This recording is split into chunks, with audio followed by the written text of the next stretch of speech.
안녕하세요. 토닥토닥 힐링수다로 행복을 전하는 오행자 강사입니다. 오늘은 세상에 아프지 않은 사람은 없다. 두 번째 시간인데요. 지난 시간에 우리 박옥자 선생님이 나오셔서 남편의 이야기 이렇게 해주셨는데요. 많은 분들이 또 힘이 됐다고, 또 위로가 됐다고, 대단하다고 또 우리 박옥자 선생님한테 응원의 문자라던가 전화가 많이 왔었어요. 사실은 나의 아픈 이야기 꺼내는 거 쉽지 않지만 또 그럼에도 불구하고 이렇게 나눠주는 사람이 있어서 또 많이 힘이 되거든요. 그래서 오늘은 두 번째 시간인데요. 우리 두 번째 시간에도 여자라는 입장에서 봤을 때 유방암 진단을 받고 수술을 하고 한다는 것은 다른 또 어떤 암보다도 또 여자라는 이유로 상처가 많이 될 수 있어요. 그럼에도 불구하고 씩씩하게 또 자기의 역할을 최선을 다하면서 살아가고 있는 우리 김정남 선생님을 모셨습니다. 안녕하세요. 안녕하세요. 쉽지 않은 결정인데 또 이렇게 선뜻 나와주셔서 감사해요. 먼저 저의 마음을 오픈할 수 있게 이 시간을 만들어줘서 감사드리고요. 자, 제가 인사하겠습니다. 안녕하세요. 김정남입니다. 네. 웃는 모습이 참 예쁘세요. 감사합니다. 많이 웃으려고 해요. 네, 그렇죠. 어쨌든 이렇게 또 지금 제가 알기로 2014년? 네. 그럼 이제 한 5년. 이제 올해 19년도 이제 5년. 5년째. 예, 2월 9일 날 5년. 만 5년이었어요. 예, 그랬구나. 네. 지금 그래도 일상생활을 하는 데는 큰 적은 없으시잖아요. 예, 큰 지장은 없어요. 그죠. 그래서 일단 완치 판정을 받은 건 아니지만 지금 계속 치료하는 과정에 있고요. 치료하는 과정에 평생 저는 약을 먹어야 되고 평생 호르몬 억제제를 먹어야 되고 또 그 억제제를 먹으면서 부작용을 이겨내야 되고 하는 또 저와의 제 또 두 번째 제2의 싸움이 남아있긴 한데요. 한데 제가 선택한 지금 하고 있는 제 일에서 모든 것을 이겨낼 수 있는 힘을 얻고 또 살아야 되는 이유가 있기 때문에 열심히 살으려고 노력을 합니다. 그쵸. 지금 우리 김정남 선생님은 그 어르신들 또 실버 체조로 또 강사로 이렇게 실버 체조 강사로 활동을 하고 계시거든요. 어려운 얘기지만 그때 5년 전 2014년 그때 유방암 진단을 받을 때 그때 상황이나 아니면 얼마나 청천벽력 같은 그런 날벼락인데 그때 마음이 어땠을지. 지금 다시 그 얘기를 꺼내려고 하는 순간에 저는 이제 좀 마음에 울컥한 게 들기는 한데 저는 제 스스로가 자가진단을 했어요. 제가 그런 유방암이라는 거를 제가 갖고 있을 거라고 생각도 못했고 제 성격상 제가 성격이 되게 활발하고 활동성이 되게 많고 모든 걸 긍정적으로 많은 저기를 하려고 노력을 하는 편이기 때문에 그런데 그렇게 하면은 나는 그런 게 없을 거라고 생각을 했는데 그쵸, 원래 에너지가 좀 있는 분이잖아요. 그랬는데 제 스스로가 자가진단한 이유는요. 가슴이 되게 아프더라고요. 아픈데 아파서 인터넷을 찾아보니까 거기에 유방암이라는 그 암을 걸리면 나오는 그 조건은 하나도 없었어요. 유두에 뭐가 나오고 막 그런 증상들이 나오는 증상은 저하고 일치되는 게 없었는데 사마귀 같은 게 만지면은 항상 만져져요. 근데 그게 모양이 오른쪽으로 갔다 왼쪽으로 갔다 위로 갔다 막 자주 바뀌어요. 사마귀 같은 그 몽오리가 조그만한 몽오리 같은 게 그게 돌아다니더라고요. 그래서 한 며칠을 두고 봐야지 하면서 했는데 그게 누르면 아프고 하더라고요. 그래서 제가 사는 여성병원을 한번 가봤어요. 근데 그랬더니 여성병원에서는 유방암 같은 데는 진단을 안 한다라고 하시더라고요. 이거는 외과니까. 유방외과로 가라. 저는 이제 그런 걸 몰랐던 거죠. 그래서 여성병원이면 여자에 관한 모든 걸 할 거라는 생각을 그렇게 생각을 해요. 그렇게 하고 간 거예요. 이제 그것도 이제 씩씩하게 이제 반신반 불안 마음이 있지만은 씩씩하게 아닐 거라는 생각으로 딱 들어갔는데 우리 다행히도 운이 좋게 그 여성병원에 새로 오신 우리 의사 선생님이 저기 유방외과에서 계시다가 오신 지 3주가 된 거예요. 다른 병원에서 유방외과를 하셨던 의사 교수님이신 거예요. 그랬구나. 근데 이제 산부인과로 오신 거구나. 네, 산부인과로 이제 오신 거죠. 그래서 그분이 다행히도 이제 진찰을 한번 해주시다 하셔가지고 했는데 거기에서 모양이 변형이 돼 있는 것 같다라고 하시면서 큰 병원을 가기를 원하시길래 가서 검사 한번 해보시라고 그래서 그 말씀을 듣고 이제 성모병원에 큰 병원을 한번 가봤죠. 가서 검사를 했더니 검사할 때도요, 저는 솔직하게 말하면, 다른 분들은 유방에서 이렇게 총으로 조직을 띄어요. 두 번, 세 번만 하면 되는데, 저는 9번을 총을 마취가 안 된 상태에서 가슴에다 총을 9번을 쏴요. 네. 그게 이렇게 조직을 떼어내는 건가요? 네, 가슴, 유두 밑에 있는 거기서 조직을 떼어내서 조직 검사가 그게 조직 검사인 거거든요. 그 조직을 떼는데, 6번까지는 참 참았어요. 그런데요, 7번째부터는, 이제, 진짜로 살아야 되니까 6번까지는 살았어요. 근데 7번째, 죄송합니다. 한 번만 더 하겠습니다. 또 참았어요. 7번이요. 근데, 그 순간에 제가 화가 나면서 울컥하는 그게 쏟아져 버리더라고요. 그래도, 이제, 검사는 해야 되기 때문에 그렇지, 참으면서 이제 조직을 어쨌든 우여곡절 그때 띄었어요. 띄고 났는데도 피가 멈추질 않는 거예요. 그래서 하루 병원에 또 지혈이 안 돼가지고 여기저기 막 혈관 쑤시면서 해놨기 때문에 하루 동안에도 왜 우리 죄송한데 우리가 애를 저기 하면 전몸살 앓는다 그러잖아요. 그렇지, 맞아요. 여기 막 온 왼쪽에 온 그쪽에 막 그쪽이 마비가 되는 것처럼 아파가지고 엄청 고생을 많이 했었어요.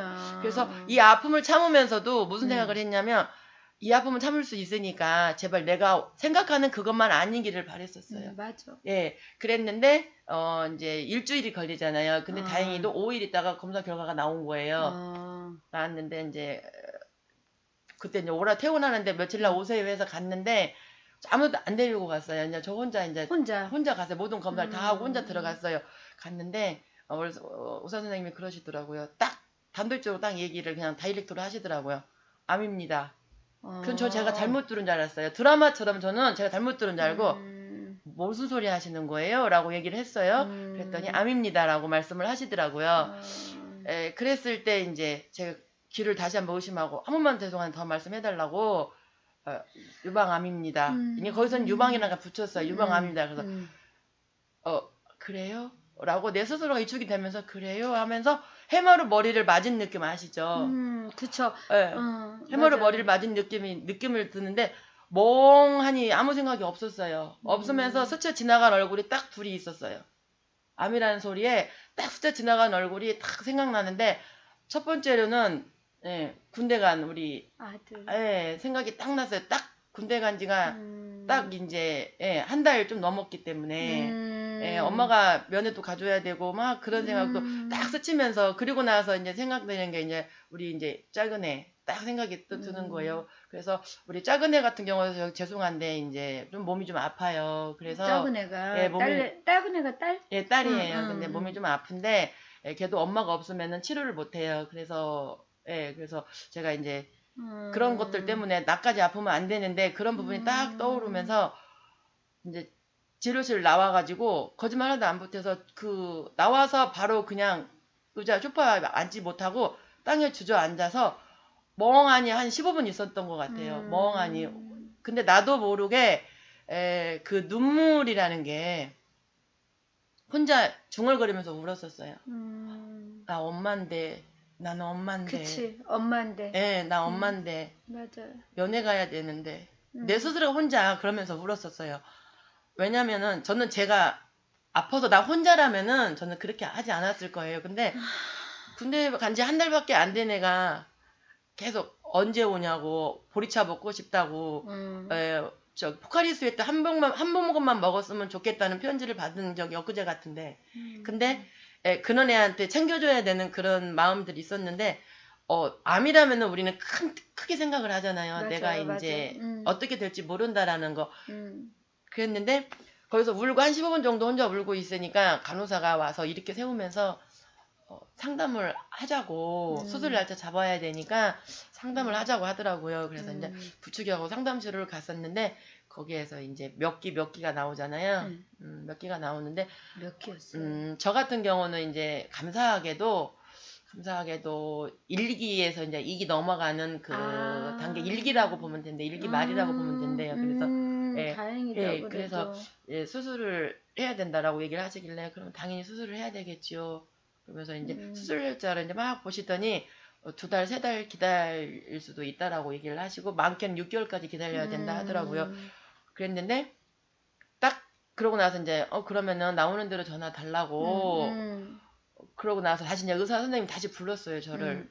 땅이 주저앉고 울고 있다고 이제 간호 선생님이 얘기를 하시니까 저를 다시 불러서 하시는 말씀이 그러시더라고요. 다른 병원 한 번 더 가보라고.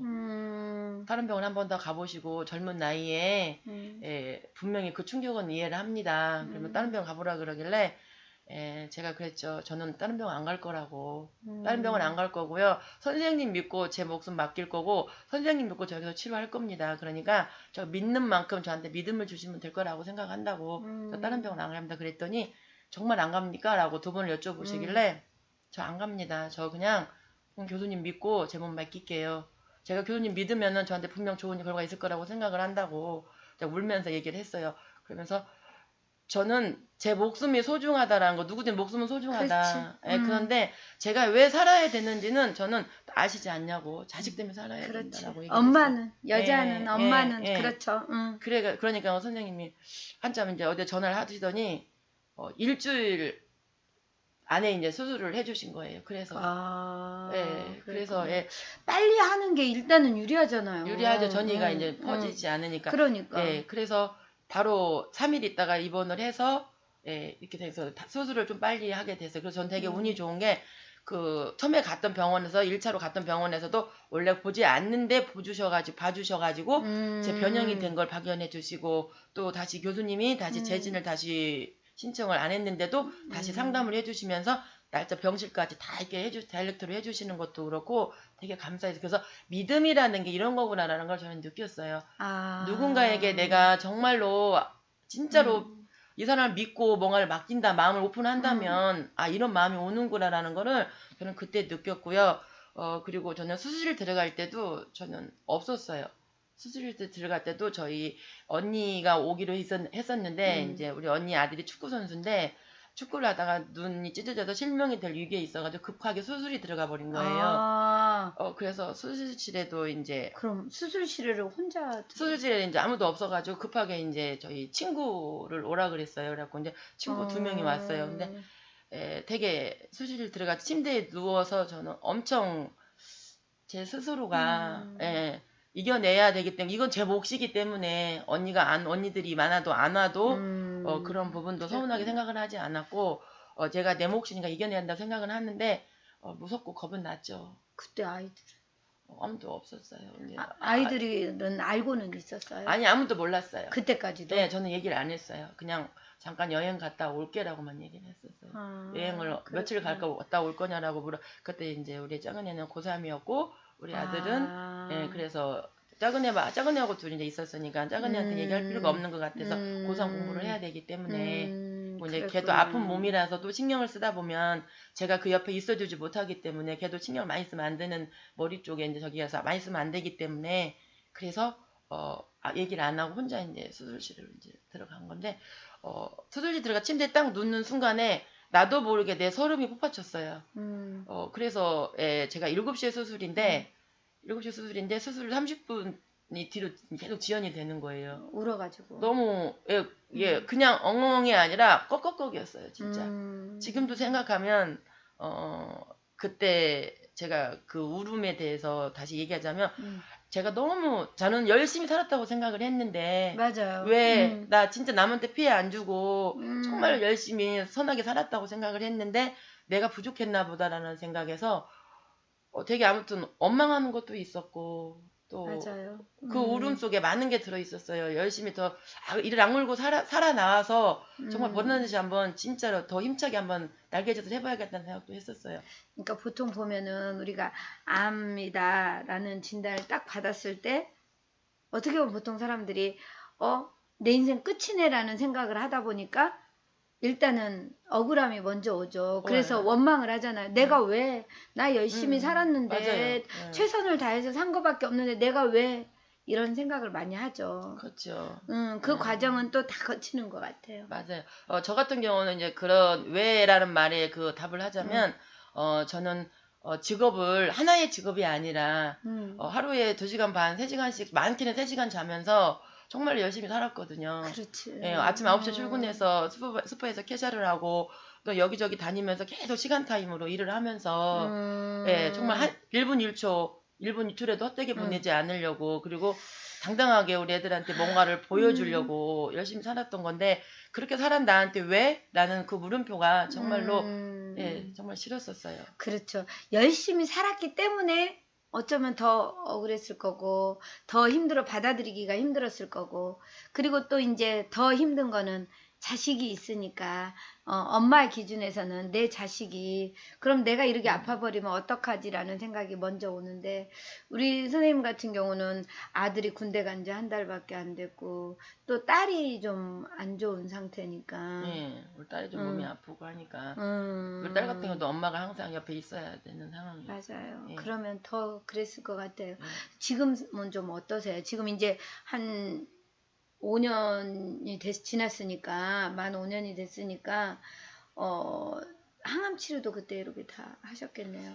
항암도 했어요. 저는 항암을 했는데 모든 과정에서 저 같은 경우는 이제 모든 큰 병을 앓으면 가족의 힘이 되게 대단하잖아요. 근데 저는 가족의 힘을 필요로 할 때 정말로 제 자신이 단단하게 강하게 되지 않았나라는 생각을 하는 게 항암할 때 항암약을 딱 투여를 하면은 왜 여성암은요 항암약이 되게 강하대요. 강하고 독해요. 그걸 제가 겪어서 알아. 엄청 독해요. 다른 암도 물론 항암도 힘들고 독하긴 한데 유별나게 자궁암과 유방암의 항암약은 엄청 독하대요. 근데 그 약이 하나 딱 들어가면 이 살이 타 들어가는 느낌이 열이 쫙 올라와요. 타고 들어가는 순간에 열이 쫙 머리에서 발끝까지 쫙 열이 나요. 그러고 나서 이제 다른 또 용량이 적은 것도 다시 맞아요. 그러면 다시 이제 무슨 느낌이냐면 타 들어간 느낌에서 다시 거기에다가 이제 조금 더 불을 더 붙이는 느낌. 그리고 나서 마지막에 이제 큰 용량의 약을 맞을 때는 이제 오장육부가 이제 완전히 뒤집어지는 거죠. 머리부터 발끝까지. 이제 그러면 이제 저는 처음에는 모르기 때문에 그냥 조용히 침대에 누워 있었는데, 어느 정도 중간 정도 들어가니까는 이렇게 천장이 빙빙빙빙 돌면서 아마 제 말을 들으면 어느 분들은 공감을 하신 분들이 아마 많지 않을까라는 그런 생각을 경험을 해요. 하신 분들은 맞아요. 저 같은 아픔을 겪으신 분들은 맞아라는 공감을 분명히 하실 거라고 생각을 하는데 그거 어느 순간부터 빙빙빙빙 침대가 막 천천히 돌다가 엄청 빠른 속도로 도는 느낌이 들어요. 근데 이 건물 전체가 막 도는 느낌? 그게 들더라고요. 그래서 그러면 이제 침대를 딱 부여잡고 가만히 그냥 있어요. 그냥 눈 감고 있어요. 그런데 첫 번째는 몰랐기 때문에 그 약이 그렇게 힘들다라는 걸 몰랐는데 살으려면 항암 많이 다른 것도 해야 되겠죠. 그쵸. 그런데 해야 되는데 이제 악착같이 참을 이유는 아까도 말했듯이 나한테는 살아야 될 이유가 있기 때문에 그렇죠. 그것도 맞아요. 견뎌낸 거고요. 그리고 두 번째 다시 이제 또 항암을 맞으러 들어갔는데 이제 첫째 아픔을 그걸 알았잖아요. 그래서 항암약을 딱 맞고 화장실로 가요. 화장실에 가서 변기를 부여잡고 혼자 막 그 고통을 혼자 변기하고 싸우면서 이겨내요. 그러면서 혼자 속으로 해요. 이겨야 된다고. 제 이름은 석도를 부르면서 이제 김정남 너 이러면 안 되잖아라고 막 그러면서 변기 부여잡고 변기한테 애원을 해요. 그러면서 혼자 얼마나 울으면은 이 옷이 단추가 환자복의 단추가 진짜 다 떨어질 정도로 몸부림을 치고 그러고 나와요. 그러고 나올 때는 어떻게 나오냐면 아무 일도 없었던 것처럼 물론 눈은 빨개 있겠죠. 그러나 표정은 될 수 있으면 표현은 그 내가 울었다는 표현은 다 나오겠지만은 그래도 살짝 입꼬리는 올리고 나오려고 노력은 하는데 그런 부분에서 계속 그러면서 항암을 이겨내면서 맞을 때마다 변기 부여잡고 혼자 울면서 애원을 하면서 변기하고 그냥 얘기하면서 맞아요. 참 그 과정들을 누군가가 이렇게 지켜줘도 힘들 텐데 혼자서 그거를 견딘다는 게 또 가장 힘든 일이 아닌가라는 생각이 들어요. 근데 우리 김정남 선생님 같은 경우는 또 살아야 되는 이유, 우리가 그런 말도 있잖아요. 살아야 되는 이유가 있는 사람은 어떤 어려움이 있어도 견뎌낼 수 있는 힘이 생긴다고. 그러듯이 아마 아이들이 또 그런 힘이 아니었을까라는 생각이 드는데 지금 그래도 잘 견뎌 오셨잖아요. 그죠? 지금은 어떠세요? 지금은 이제 제가 이제 5년, 응. 5년 제가 항상 제 직업으로 저는 효과를 많이 본 것 같아요. 제 직업이 음악과 함께 사는 직업이잖아요. 그렇죠, 그렇죠. 이렇게 실버 체조하고 해야 되니까. 그리고 이제 또 제 마인드를 제가 수업하는 태도가 바로 긍정의 마인드를 가지고 가서 열정을 가지고 해야 되는 그렇지. 직업이다 보니까 제 스스로가 그 치료의 방법으로 그래서 제가 솔직하게 이 자격증을 따고는 이거를 내가 진짜 해야 되라는 반신반의였었는데 제가 아프고 나서 결심을 하고 닌게를 꽂고 그 웃음 치료를 하는 데를 제가 찾아갔어요. 네, 닌게를 꽂고 그래서 거기에서 더 정확하게 배우고 싶어서 처음에 자격증을 따고는 조금씩 그냥 부업 삼아서 했었는데 전업으로 한번 나가봐야겠다. 나를 위해서, 내 치료를 위해서, 내가 살으려면. 맞아요. 웃음 치료로 특히나 요즘에는 병원에 가면 암센터 가면 웃음 치료들을 더 많이 하잖아요. 근데 이제 그것을 직업으로 가져버리면 내가 사람들에게 또 희망을 줘야 되기 때문에 웃음을 전달을 해야 되기 때문에 더 긍정적으로 될 수밖에 없을 것 같아요. 그렇죠. 처음에는 제가 살으려고 웃음 치료를 찾아갔어요. 테레비를 아침에 보는데 밥을 먹고 테레비를 보는데 막 산에 가서 막 절에 막 그 캠프스테이 가서 막 웃는 그런 프로그램이 있는 거예요. 그래서 이제 나도 그러면 살으려면 해야 되겠다고 내가 살려고 닌게를 꽂고 찾아간 곳이 지금은 제가 많은 어르신들한테 희망을 전해드릴 수 있고 또 용기를 심어 넣어드릴 수 있고 그래서 고통과 스트레스와 모든 것들을 그 안에서 빼버리고 그 자리에 희망과 용기를 넣어드리면서 행복과 건강은 덤으로 챙겨갈 수 있는 그런 계기로 돼가지고 저 또한 어르신들하고 생활을 하면서 행복과 건강은 덤으로 찾아오지 않나라는 생각을 해요. 정말 대단하십니다.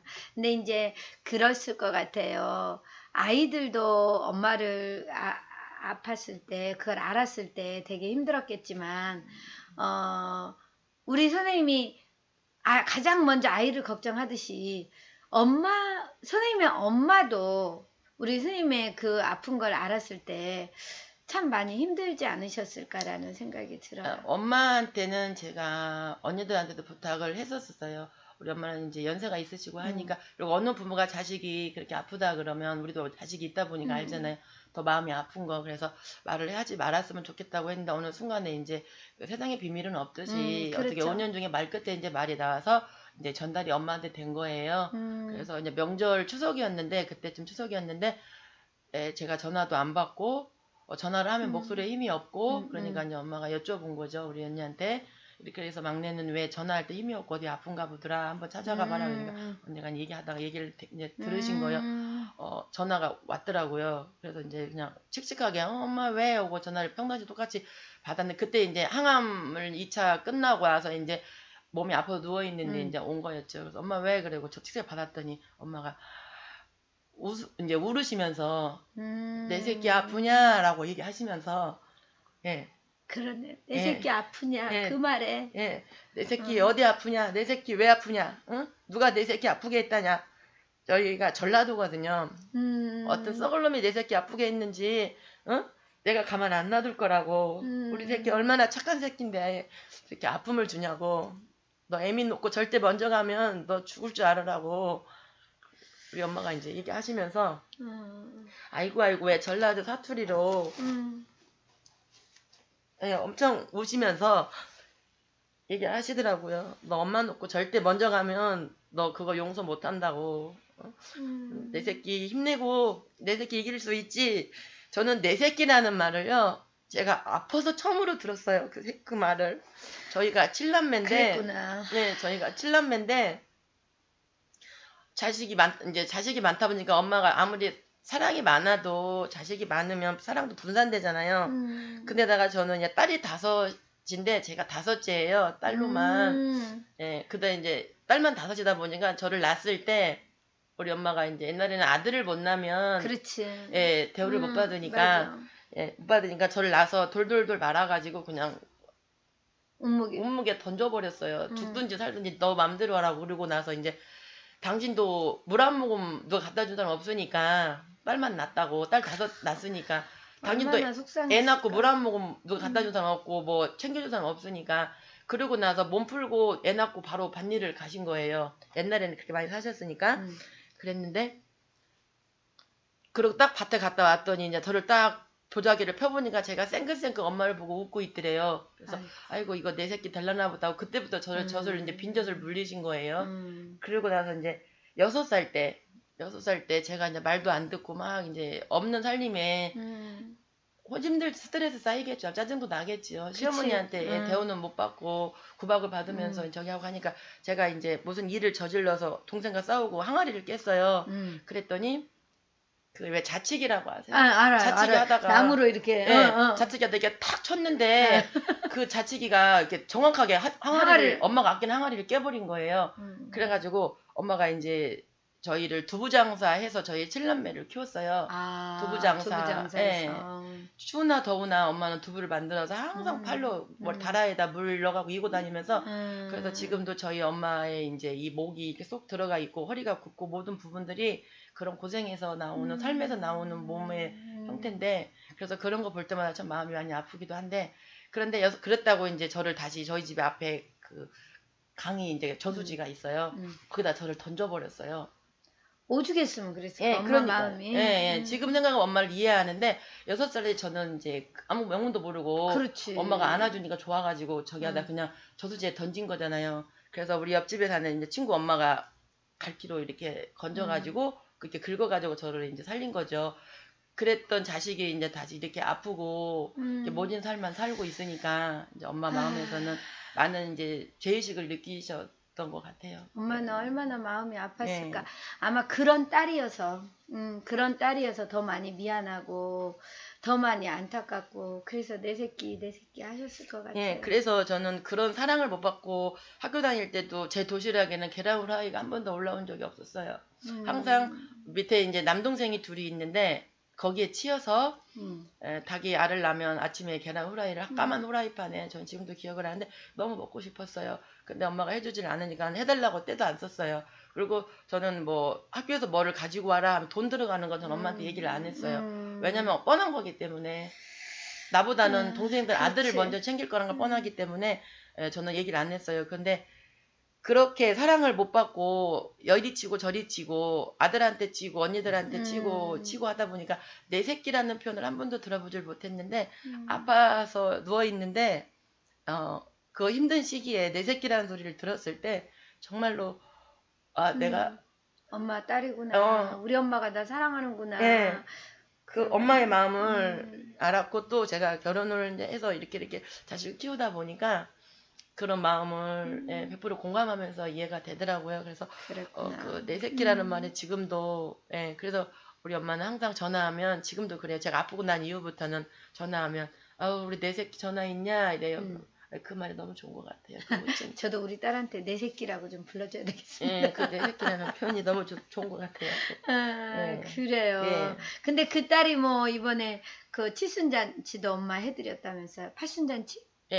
우리 엄마가 팔순잔치. 87세인데 87세인데 원래 고순잔치를 이제 해드리려고 계획은 하고 있었는데 엄마가 자꾸 아프시고 그래서 미리 제가 잘 살면 엄마 여행도 보내드리고 뭐 이것저것 막 해드리고 싶은 게 너무 많은데 또 저도 뭐 그렇게 여유 있지 않고 하다 보니까 그런 걸 못 해드리고 항상 마음속에만 그리고 이렇게 막 어르신들 이렇게 막 즐거운 표정 보면은 수업하다가도 우리 엄마도 이런 거 하면 좋아하는데라는 그런 게 참 가슴이 많이 있었어요. 그리고 어르신들이 막 제가 무슨 행동을 할 때 되게 막 박장대소 웃으시면 우리 엄마 앞에 가서도 한번 해보고 싶다 이런 생각을 많이 했었어요. 그래서 제가 애교가 없지만 항상 이 일을 하고 나서는 엄마한테 가면은 뽀뽀를 제가 그런 스킨십을 잘 못해요. 엄마한테는 엄마한테 사랑을 못 받아봤기 때문에 그리고 어렵기 때문에 그랬는데 이 직업을 선택하고 나서부터는 어르신과 많은 교감을 하면서 스킨십 하면서 하다 보니까 엄마한테도 자연스럽게 스킨십도 하게 되고 또 그렇게 하면 또 엄마가 또 받아주시고 또 그러는 거 보면은 너무 행복한 것 같고. 엄마가 이번에 많이 대견해 하셨겠어요? 이번에 제가 그래서 토요일 날이죠, 어제. 토요일 날 제가 저랑 같이 봉사하는 봉사 단원 선생님들이 계세요. 한국무용 하시는 분들이. 그래서 이분들이 항상 좋은 일을 많이 하시긴 하는데 여기 인천에서 전라도까지 간다라는 거는 쉽지 않거든요. 그리고 그분들도 가정이 가지고 계시는데 모든 거를 포기하시고 1박도 당일도 아니고 1박도 아니고 2박 3일을 가서 그렇게 함께 해주신다는 게 대단한 거긴 한데, 그래서 이번에 이제 엄마를 행복하게 해드리기 위해서 저희 엄마 생신을 맞이해서 제가 이제 생신잔치 뷔페, 출장 뷔페를 불러가지고 이렇게 음식을 맞추고, 그냥 동네 어르신들하고 이제 또 그 가깝게 이제 엄마랑 지내시는 분들 다 초대를 해서 그 한 70명, 70분 정도를 모시고 이제 행사를 했는데 잘하셨네. 했는데 이제 저희가 왜 원래 한갑이나 무슨 때 되면은 이렇게 자식들이 순서대로 부모에 대한 마음을 자식이 키워주셨기 때문에 이제 그에 대한 절로 이제 대신을 하잖아요. 근데 여기서도 제가 이제 울컥했던 게 하나가 있는데, 되게 처음에 시작할 때부터 좀 마음이 많이 우울하긴 했었어요. 왜 우울을 했냐면, 엄마한테 아픔만 주고 걱정만 끼치는 자식이긴 하지만, 그래도 뭔가를 해드릴 수 있어서 좋기도 하지만, 또 한편으로 엄마가 걱정하는 마음이 있었기 때문에, 저 자식이 저렇게 하다가 또 아프면 어떡하지? 그런 걱정에 염려가 엄마가 많았기 때문에, 너 몸 아프면 안 해도 된다 하셨기 때문에 그랬는데, 인사를 다 이렇게 하고 있는데, 제가 절을 할 때, 자식 첫째, 둘째, 셋째 막 이렇게 절을 다 하잖아요. 절을 할 때 우리 엄마가 갑자기 우시더라고요. 그러면서 마이크를 좀, 내가 엄마 다른 거 바라지 않고 더듬하고 덜듬하고 욕심 절대 안 부리고 199살까지만 살아줘. 그러면 그때까지 살면 내가 엄마한테 정말로 건강한 모습으로 엄마한테 이 세상에 행복은 다 갖다 줄게 내가. 그랬더니 우리 엄마가 마이크 달라고 그러시면서 내 새끼, 다시 또 내 새끼란 말을 하시면서, 내 새끼 누가 절하는 것보다 내 새끼 절 받는 게 제일로 애미는 행복하고 기분이 좋다. 그리고 내 새끼가 이렇게 건강한 모습으로 애미 즐겁게 하려고 하는 이 마음도 잘 알으니까 다른 거 안 바란다. 제발 건강하게만. 다른 자식 억만금 갖다 준다는 안 좋으니까 너 건강하기만 해달라고.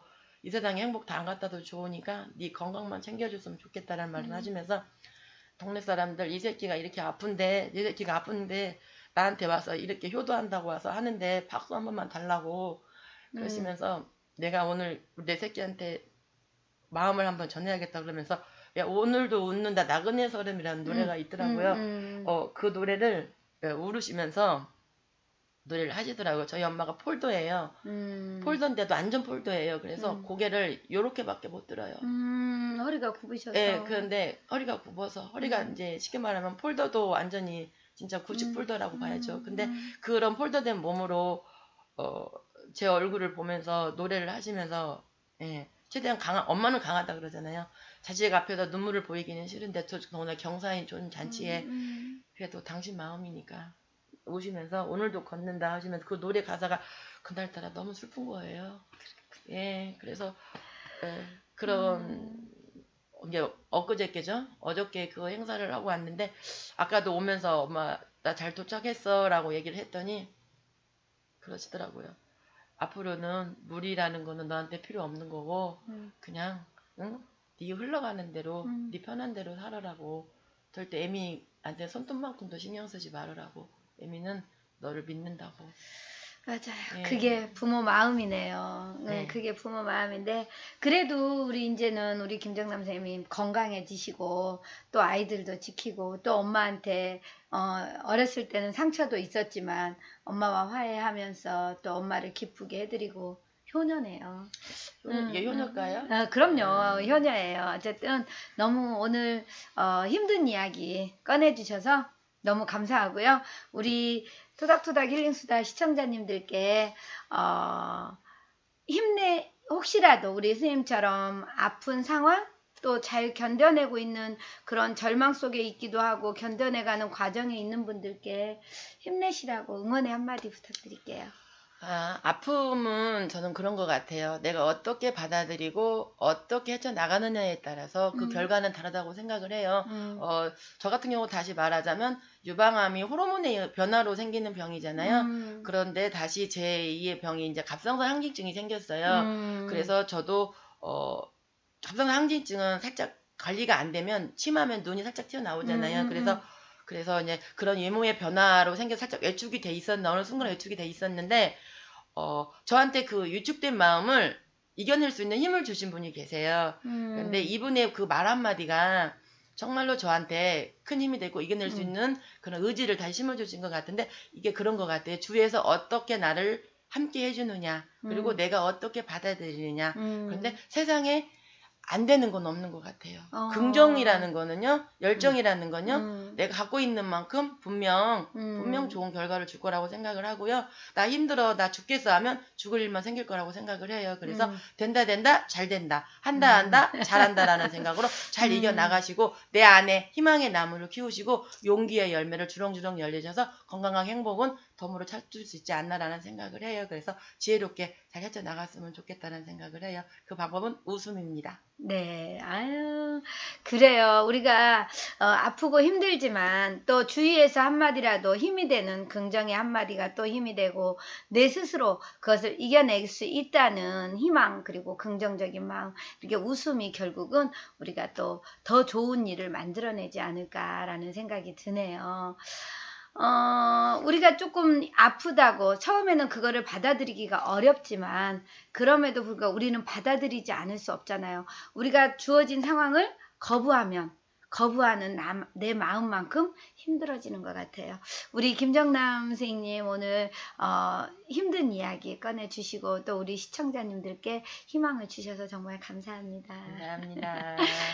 사랑하는 토닥토닥 힐링스타 가족님들 또 우리 스님께도 유튜브 방송 보시면 힘내라고 애썼다고 고맙다고 응원의 댓글도 부탁드리고요. 좋아요, 구독으로 응원해주세요. 그리고 또 이런 아픈 사연들 같이 나누실 수 있는 분들은요. 댓글로 또 연락 주시면은 제가 또 만나서 또 서로 위로하면서 함께 나누도록 하겠습니다. 고맙습니다. 다음 시간에 또 뵙도록 하겠습니다. 사랑합니다. 감사합니다. 같이 사랑합니다. 사랑합니다. 네.